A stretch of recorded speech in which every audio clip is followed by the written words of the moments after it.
Sejam bem-vindos a mais um episódio, dessa vez uma conversa a bordo. Nesse vídeo a gente vai sair daqui aqui é bairro Salgado Filho, e a gente vai para a minha residência principal, no bairro, fica no bairro Marcelo Deda, mas a gente vai praticamente passar pelo bairro Jabotiana.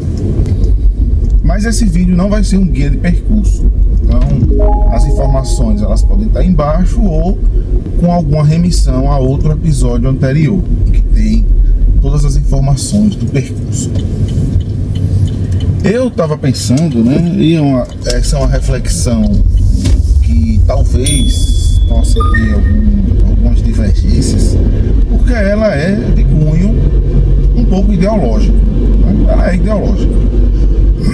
Esse canal, ele não tem uma preferência, pelo menos de público, não costuma, não é um canal de militância, não é nada disso, É basicamente um canal em que eu faço filmagens de percursos do meu cotidiano, e esse ano eu fiz alguns vídeos narrados, com a minha voz. Os vídeos não têm um roteiro pronto, pré-definido, então não vou lendo nenhum prompt, até porque estou dirigindo, e mais em algo do meu cotidiano. Então, o que eu vinha refletindo era o seguinte: como a Europa, ou melhor, o dito Ocidente, atrapalha a evolução social da humanidade.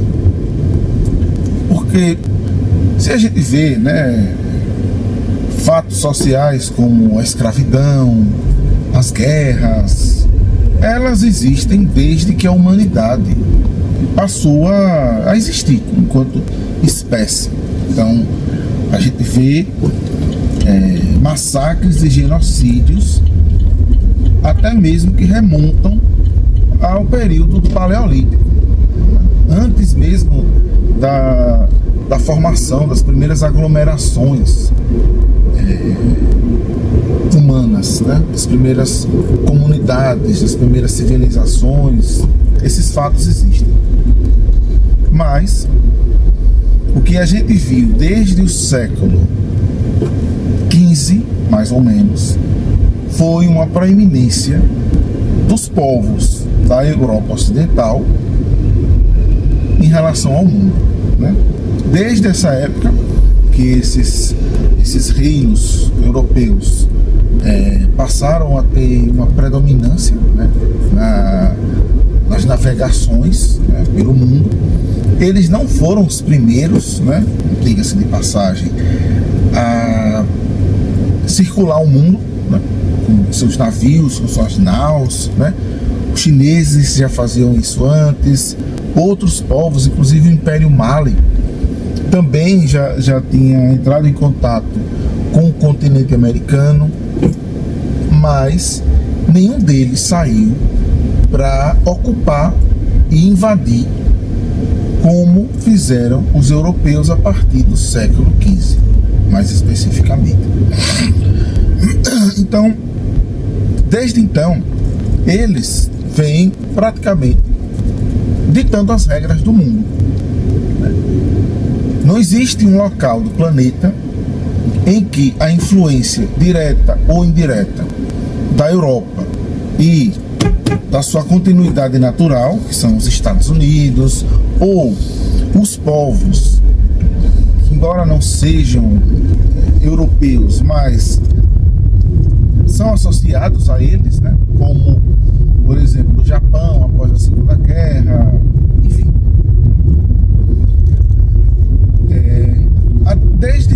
Foi a Europa Ocidental que desenvolveu as teses de vanguarda da própria humanidade. Então isso é muito contraditório, porque foi também na Europa Ocidental, na Alemanha, na França, Holanda, que tiveram grandes expoentes, A Alemanha principalmente, com o socialismo, mas a França, com o socialismo utópico, a Alemanha né, com o socialismo científico, né, principalmente a figura de Karl Marx e Friedrich Engels.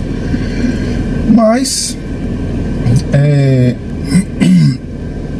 da mesma forma que eles tiveram a proeminência para a evolução da humanidade, eles também foram a fonte de atraso. Se a escravidão ela existe desde as primeiras civilizações, foi com os europeus que a escravidão passou a ter um patamar colossal de milhões, de tráfico de milhões de pessoas sequestradas, escravizadas e tratadas como peças, como objeto. Foram os povos europeus que saíram pelo mundo destruindo, guerreando, ocupando e pilhando, roubando as riquezas do resto do mundo. Foi a Europa que impôs o seu modo de vida, a sua visão de mundo, o seu padrão de beleza, tudo.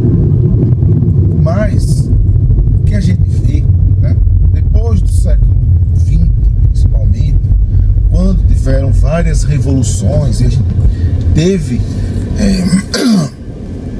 muitas experiências revolucionárias, anticapitalistas, né, pelo mundo, começar pela União Soviética, a China, a Iugoslávia, Cuba, a Coreia do Norte, também chamada Coreia Popular, já que é República Popular da Coreia, Vietnã, Laos,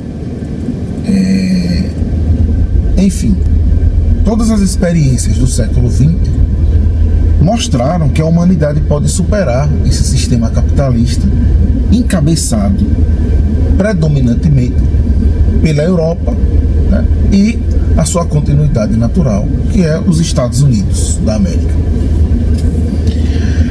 A gente olha para a experiência da China e por mais que a China tenha práticas do capitalismo e hoje é a maior potência econômica no mundo capitalista, mas, inegavelmente, a China é uma experiência socialista, ou ao menos anticapitalista, né?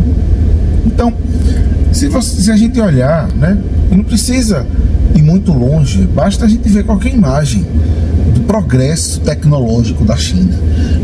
A China, nos dias de hoje, ela não tem praticamente mais carro a combustão.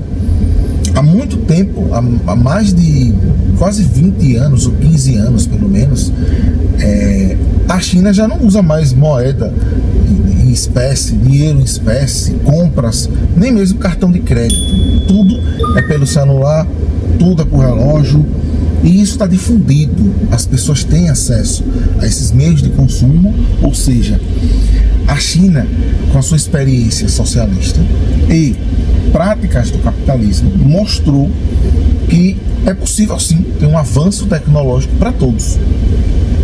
A maioria da população da China tem acesso, ou acredito que a quase totalidade da população já tem acesso ao básico da tecnologia. Ela está em todos os lugares, né? A automatização é algo universal, né? A melhora na qualidade de vida, no poder de compra é inegável na China.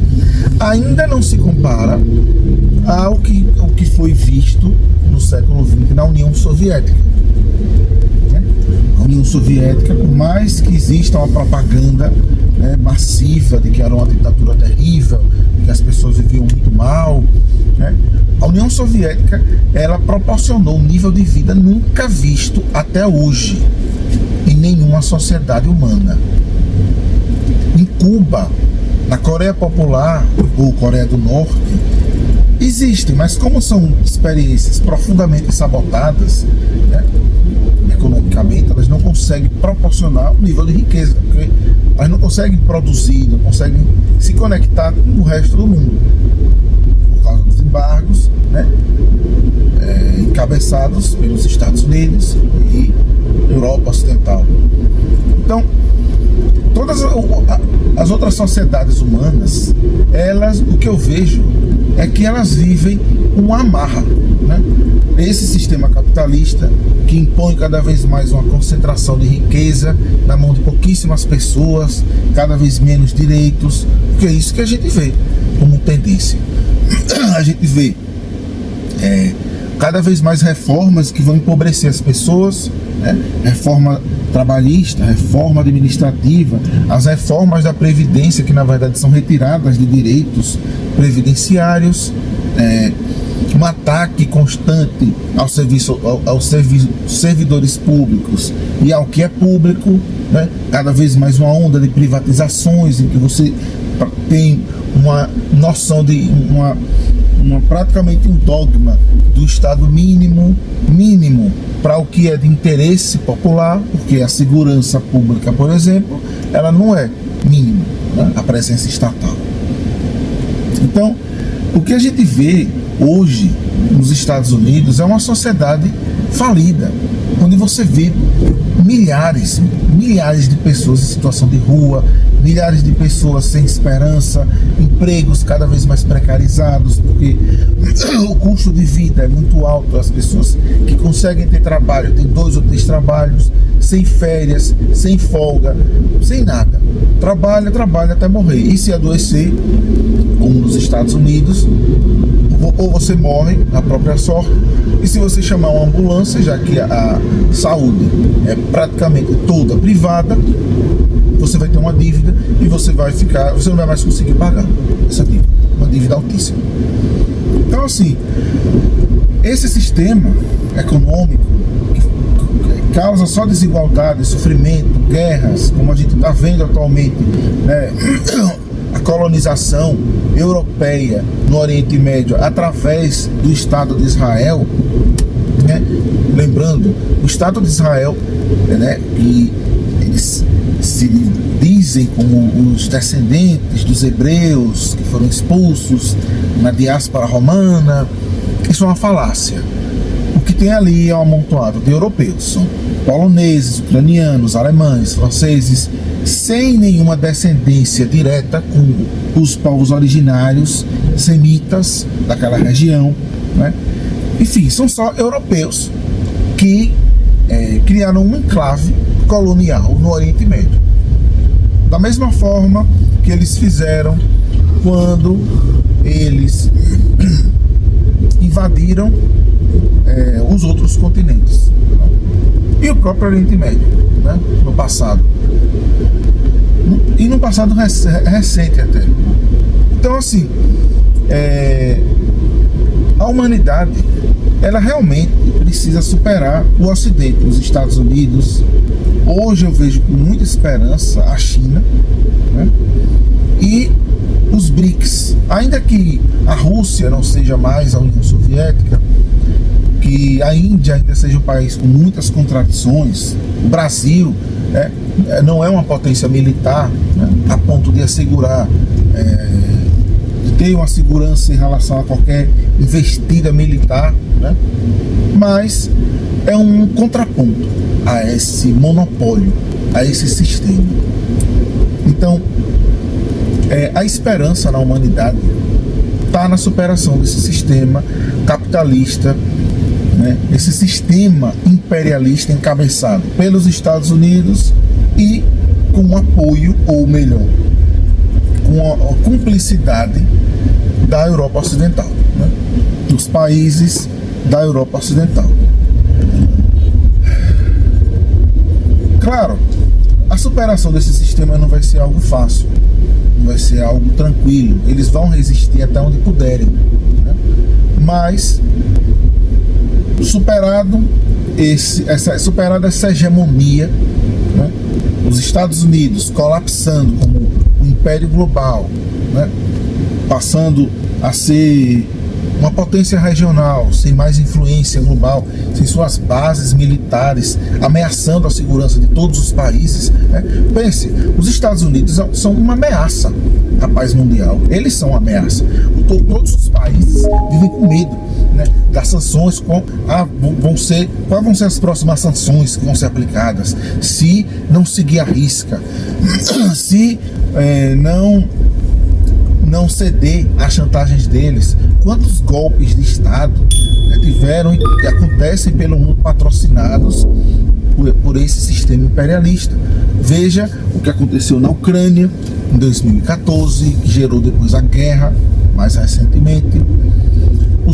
as dezenas de golpes de Estado na América Latina, patrocinadas diretamente pelos Estados Unidos, na África, os processos aí que ainda existem, né, de colonização indireta na África, enfim, toda a miséria que a gente vê pelo mundo ainda é por causa desses povos, né, do dito Ocidente, né? Eu vejo como um atraso. A humanidade querendo chegar no futuro, querendo superar os seus problemas, como a pobreza, a miséria, a desigualdade brutal, a concentração absurda de riqueza na mão de pouquíssimas pessoas, né, para saltar a um salto de desenvolvimento nunca antes visto. A gente sair da pré-história, né, a gente superar doenças que hoje são chagas para a humanidade. Imagine uma cura do câncer, finalmente a cura da AIDS, de várias doenças, você ter uma longevidade muito grande, você ter uma qualidade de vida, você ter uma humanidade que prospera economicamente, em equilíbrio com a natureza, o meio ambiente natural, né?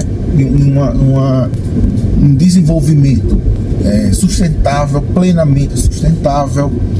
Então, a gente passar realmente para o povoamento, né, extraterrestre, né? A gente, como uma civilização, que a gente pode ter bases na Lua, né, tanto de exploração de recursos naturais de maneira sustentável, né?